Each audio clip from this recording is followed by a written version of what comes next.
ভারতবর্ষের সংবিধানের এখনো স্বীকৃত তর্জমা হয়নি। কোর্টে দেখাতে গেলে সংবিধান থেকে কিছু ওই ইংরেজি সংবিধানটাই দেখাতে হয়। সুতরাং সেখানে অ্যালফাবেটিক্যালি বর্ণের, ইংরেজি বর্ণের যেরকম ধারা, সেই ধারাকে মেনটেন করে সেখানে এতে আসামিস, বিতে বাঙালি, তো বেঙ্গলি। তাহলে আমরা বলতে চাই যে একজন তাদেরকে বিজেপির কে একটা নেতা জানে কি যেন বড় কি টুইট কি সব করে, ওদের কিসের নেতা, আইটি সেলের কিসের নেতা আমি জানি না। তিনি বললেন যে বাংলা বলে কোনো ভাষা নেই। তাহলে বেঙ্গলিটা কি?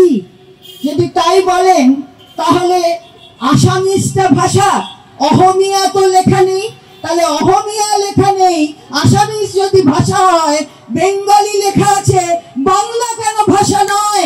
স্বীকৃত ভাষা, ভারতবর্ষের সংবিধানে স্বীকৃত ভাষা হচ্ছে 22টি ভাষা আছে। প্রথমে 14টি ছিল, তারপর অনেকগুলি এক এক সময় 62, 67 এরকম নানা বছরে অনেকগুলো ইনক্লুডেড হয়েছে, কিন্তু বাংলা বেঙ্গলি ছিল প্রথম থেকে 1950 সাল থেকে বেঙ্গলি আছে, বলছে বাংলা নয়। কবিগুরু যে জাতীয় সঙ্গীত লিখেছিলেন, এই জাতীয় সঙ্গীত তো বাংলায়, ওই একই মানুষ আইটি সেলের কে, উনি বললেন ওটা ব্রাহ্ম মন্ত্র। একটু আপনারা দিদিরা গিয়ে একটু বোঝাবেন যে ওইটা 5 স্তবকের একটা কবিতা, সেই 5 স্তবকের কবিতার প্রথম স্তবকটা নেওয়া হয়েছিল, স্বীকৃত হয়েছিল জাতীয় সঙ্গীত হিসাবে, জনগণ মন। আমার কাছে পুরোটা আছে, যখনই চাইবেন বলে দেবো। যারা বলছেন 5টা স্তবকে, আমি বিধানসভায়ও বলেছি সেদিন, প্রত্যেকটা পড়লেই বোঝা যাবে সেটা বাংলায় লেখা, কবির বাংলায় একটা লেখা কবিতা, যেটা গান। সেই গানটি প্রথম স্তবকটি গৃহীত হয়েছিল। কবে গৃহীত হয়েছিল? আমি বললাম যে সংবিধান আমরা প্রয়োগ করেছি 26শে জানুয়ারি 1950, 24শে জানুয়ারি গৃহীত হয়েছিল 1950 সালে জাতীয় সঙ্গীত হিসাবে প্রথম স্তবক।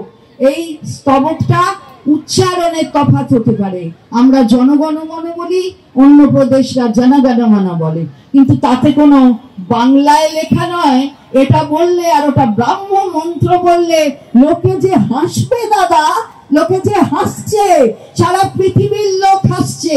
টুইট করতে হয়, ওই ধরনের টুইট করলে এবার ভারতবর্ষের মানুষ কেন শুধু মেয়েরাই বলবে তোমাকে টুইট করতে হবে, ভারত থেকে টুইট করো, এবার বেরিয়ে যাও, এই ধরনের কথা বলা যায় না।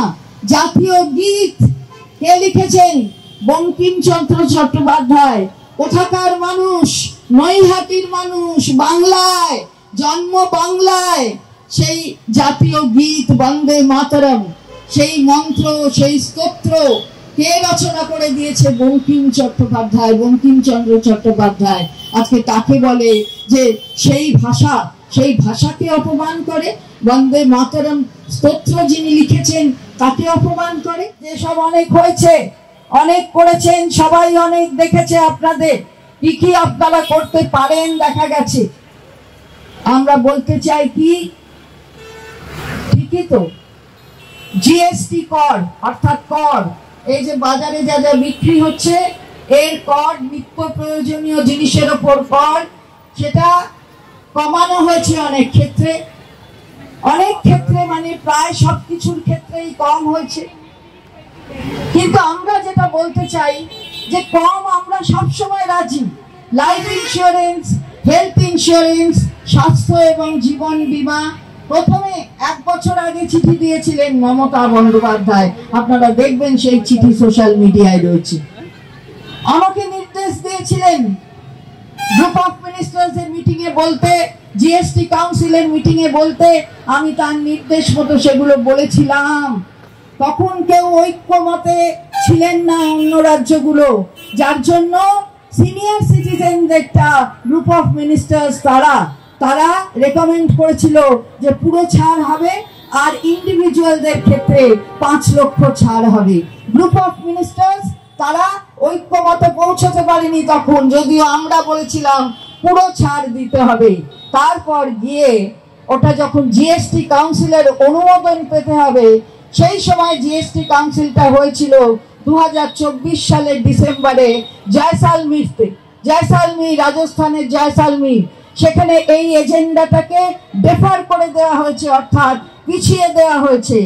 9 মাস জিএসটি কাউন্সিল হয়নি, আর তারপর তড়িঘড়ি করে 3টে জিওএম হলো, অর্থাৎ গ্রুপ অফ মিনিস্টার্স এর মিটিং, আর তড়িঘড়ি করে এই জিএসটি কাউন্সিলের মিটিং হলো।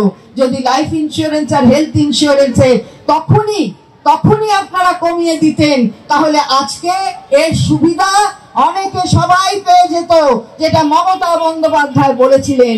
সেটা কেন করলেন না, সেটাও তো আমাদের প্রশ্ন থাকছে। এমন ভাব করছে যে যেন সব ওরাই আম আদমির কথা ভাবে, আর বাকি কেউ আম আদমির কথা ভাবে না। বাবা রে বাবা, এটা করতে আমাদের রাজস্বর ক্ষতি হচ্ছে, কিন্তু আমরা ক্ষতিকে স্বীকার করছি মানুষের জন্য। কিন্তু আপনি কেন্দ্রের সরকার, আপনার রাজস্ব তোলার অনেক রকমের জায়গা আছে, রাজ্যগুলোর সেই জায়গা নেই। তাহলে আপনি আমাদের সেই ক্ষতিটাকে পূরণ করার একটা কিছু স্ট্র্যাটেজি তৈরি করুন। আমাদের দাবি এটাই ছিল, কর্ণপাত করলো না। আমরা প্রশ্ন করতে চাই, এই মিটিং থেকে মাননীয় প্রধানমন্ত্রী তিনি লালকেল্লায়, জিএসটি কাউন্সিল একটা সাংবিধানিক বডি, সেই সাংবিধানিক বডি ডিসিশন নেবার আগেই তিনি কি করে 15 তারিখে বলে দিলেন যে সব অনেক দিওয়ালি গ্রিটিংস, দীপাবলির গিফট পাবেন আপনারা? কি করে বললেন আমরা জিজ্ঞাসা করতে চাই। তাই আজকে দাঁড়িয়ে মেয়েদের সচেতন হতে হবে, মেয়েদের সচেতন হতে হবে। আমরা বলেছি যাতে যাদের জন্য সুযোগ তৈরি করে দেওয়া হয়েছে এই কর কমানোয়, তাদের কাছে যেন পৌঁছয়। আমাদের যে চিন্তাটা খুব একটা ভুল ছিল না, এখন বিভিন্ন কাগজে পড়ে পড়ে সেটা বুঝতে পারছি।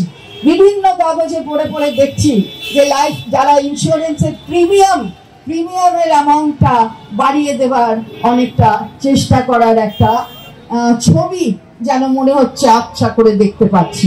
আমরা কিন্তু তার প্রতিবাদ করব। আমাদের ভিডিও ভালো লাগলে লাইক এবং শেয়ার করুন। কমেন্ট সেকশনে গিয়ে জানান আপনাদের মতামত। আরও ভিডিও পেতে আমাদের চ্যানেল সাবস্ক্রাইব করুন এবং প্রতি মুহূর্তে খবরের আপডেট পেতে প্রেস করুন বেল আইকন।